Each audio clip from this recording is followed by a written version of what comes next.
Abu Yusuf, valimiz, siz nasipli olunuz. Bari suyunç, suyuyla başkalardayım.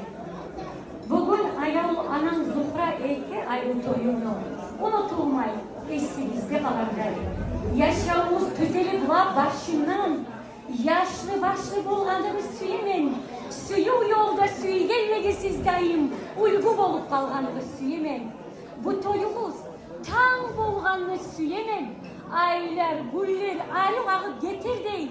Yarım yüzyıl yaşayan son tatulu, alay arı, altın toyda yeter değil. Abu Yusuf, valimiz, siz nasipli olunuz. Men özümne suyuga baş iyemem.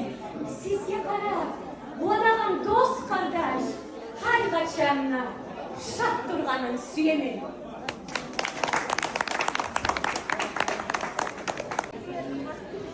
Ayağlı yoldaşlar karşılayınız bizim cahillerini. Abu Yusuf, valimiz. Allah size sağlık versin. Var olunuz, kaybolunuz. Kullanlı mutlu olunuz. Sıklar yaşı sağlıklar olsun. Amin.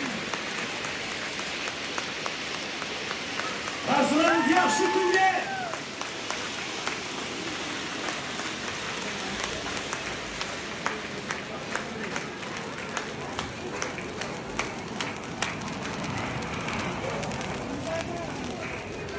Yarayımıza toptan almaz karşılanan o yerine oturmanca başlıyoruz.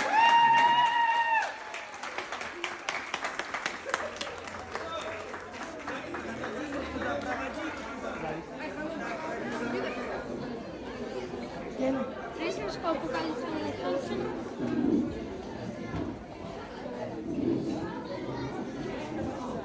Девочки.